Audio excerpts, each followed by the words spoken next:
صل على سيدنا محمد صلاة ترغب وتناشط وتحمس بها الجهاد لإحياء وإعلاء. Assalamualaikum warahmatullahi wabarakatuh. Alhamdulillahilladzi syarrafal mu'minina bi nuril iman wa wa'adahum bi dukhulil jannati wal khawri wal bidan. Asyhadu an la ilaha illallah wahdahu la syarika lahu wa asyhadu anna sayyidana wa nabiyyana Muhammadan 'abduhu wa rasuluh. Allahumma shalli ala sayyidina Muhammadin abdika wa nabiyyika wa rasulika an-nabiyyil ummi wa ala alihi wa sahbihi wa sallim tasliman bi qadri 'azamati dzatika fi kulli waqtin wa hin, amma ba'd. Syukur alhamdulillah atas izin Allah kita masih bisa hadir berkumpul bersilaturahim, kita ngaji bersama, kita zikir dalam majlis ini. Mudah-mudahan Allah selalu senantiasa berikan kita kekuatan iman Islam, selalu berikan keistiqomahan, hingga selalu dapat bisa taat kepada Allah Subhanahu wa Ta'ala. Amin.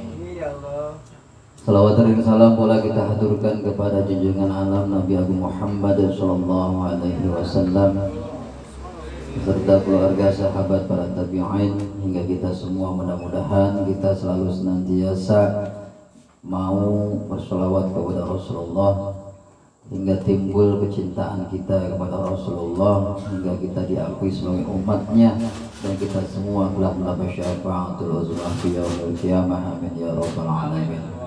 Hadirin hadirat dan Allah Subhanahu wa Ta'ala, suatu ketika Rasulullah ngendika dawuh kalau kata orang Jawa, atau ngendiko dawuh kalau kata orang Sunda apa? Cap. Bahasa halusnya ngomong nyarekan. Kata Rasulullah, jadidu imanakum, perbaharuilah keimanan kalian. Kata sahabat, kaifa nujaddidu imanana, bagaimana kami memperbaharui keimanan kami? Kata Rasulullah, ikfiru biqauli la ilaha illallah, memperbanyak zikir atau mengucapkan la ilaha illallah. Kalau hati kita udah zikir, udah selalu ingat kepada Allah Subhanahu wa Ta'ala, insya Allah kita akan memandang sesuatu dengan keagungan Allah. Kita tak akan meremehkan seseorang, kita tidak akan merasa paling baik di antara yang lain, kita tidak ada rasa sombong. Kalau ada orang walaupun dia ahli ibadah kelihatannya, tapi dia merasa sudah paling baik, sudah merasa ahli ibadah, lalu menyepelekan orang-orang yang berbuat maksiat, berbuat salah, berarti ada yang salah dengan hatinya. Kita belajar thalabul ilmi tujuannya apa? Biar ngerti, biar tahu mana yang benar, mana yang salah. Ketika kita melakukan kesalahan, kita benerin, kita baiki. Bukan kita ngaji, kita belajar biar tahu benar yang salah, terus nyalahin orang. Itu nggak boleh. Kita ketika melihat kesalahan dalam orang lain, disitulah kita sadar betul kita suatu saat bisa berbuat salah. Kalau kita mengaji, kita ingat kepada Allah, di saat melihat kesalahan kita akan istighfar, ya Allah, mudah-mudahan aku tidak seperti dia. Bukan kita terus menjustis, bahasa lainnya, klaim. Orang itu udah orang yang nggak benar, belum tentu. Kita sering-sering berusaha untuk zikir, untuk ingat Allah Subhanahu wa taala.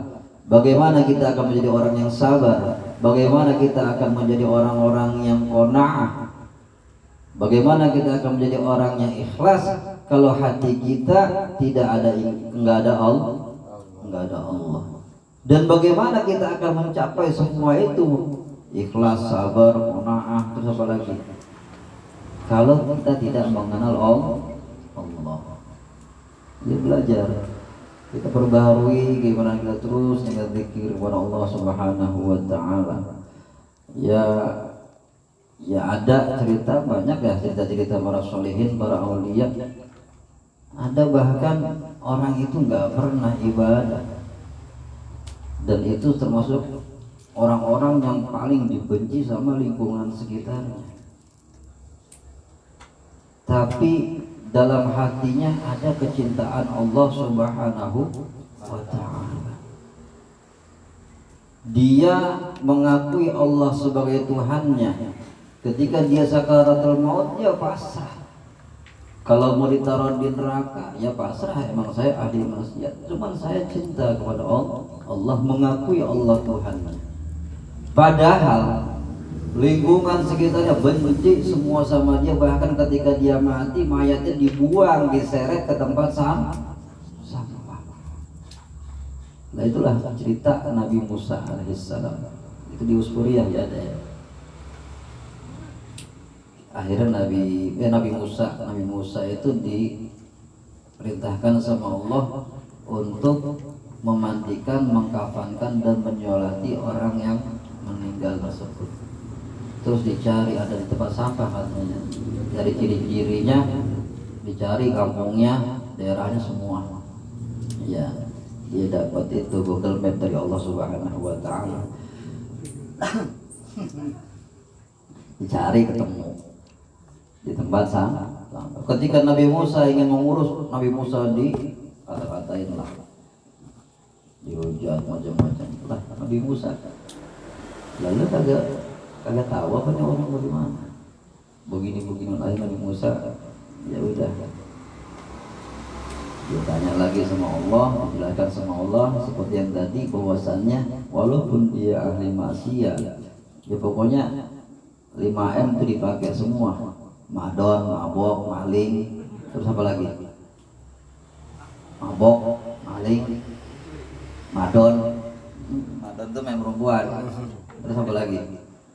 Pokoknya semua yang itu semua diinin semua sama dia. Tapi dia termasuk ketika itu orang yang mengakui bahwasanya aku sebagai Tuhannya.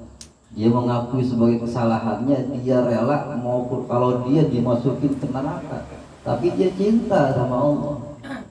Dan begitu. Ketika itu rahmat Allah turun kepadanya. Allah akhirnya mengangkat dia sebagai wali Allah. Itu ketika itu cuma mengakui seperti itulah. Kalau kita berusaha untuk selalu dikit terus, ya hiraukan. Maksudnya mudah-mudahan peluang lebih besar untuk kita diakui sebagai hambanya itu lebih besar. Nah, penyakit kita zikir, karena zikir itu adalah makanan bagi roh kita. Jasmani kita butuh makanan, ya butuh makanan ya ini kayak gini nih, ada semangka, ada bala-bala, tahu dan lain-lain, dan nasi dan ikan, itu butuh untuk apa? Badan kita biar kuat. Nah, roh kita, jasmani kita butuh makanan. Apa makanan roh kita? Ya zikir. Zikir dengan kita sebut la ilaha illallah, subhanallah, terus sholawat. Gitu ya. Lagi sholawat satu dibalas 10. Itu dadahan dalam keadaan ghaflah. Hati kita itu lagi nggak fokus, kita cuma sholawat aja, Allahumma sholli ala Muhammad wa sallim, tapi pikiran mau kemana-mana. Itu pun dibalas sama Allah 10. Padahal ghaflah. Apalagi kalau hati kita hadir ketika bersolawat ataupun kita bertasbih, hati kita ingat Allah. Bersolawat kita ingat hati kita kepada Allah. Nah itu nggak ada bilangan hitungannya Allah. Makanya itu, jadi jasmani kita, roh kita itu butuh makanan. Makanan roh kita adalah zikir. Kalau hati kita nggak dikasih makanan, roh kita tuh, hati kita nanti mati. Kalau udah mati keras, ketika menerima nasihat susah. Iya, mungkin lihat kadang-kadang orang datang ahli ibadah, tapi ketika ada saran, pendapat, ada yang baik dia nggak mau menerima. Lah berarti ada apa dengan hatinya? Mudah-mudahan dengan kita selalu mengaji semakin kuat keimanan kita. Hati kita juga nggak mati. Karena kalau kita jauh dari para guru, jauh dari para ulama, nggak mau ngaji, nggak mau zikir, hati kita akan mati. Kalau hati udah mati, susah. Cenderung kita akan berbuat hal-hal yang enggak baik.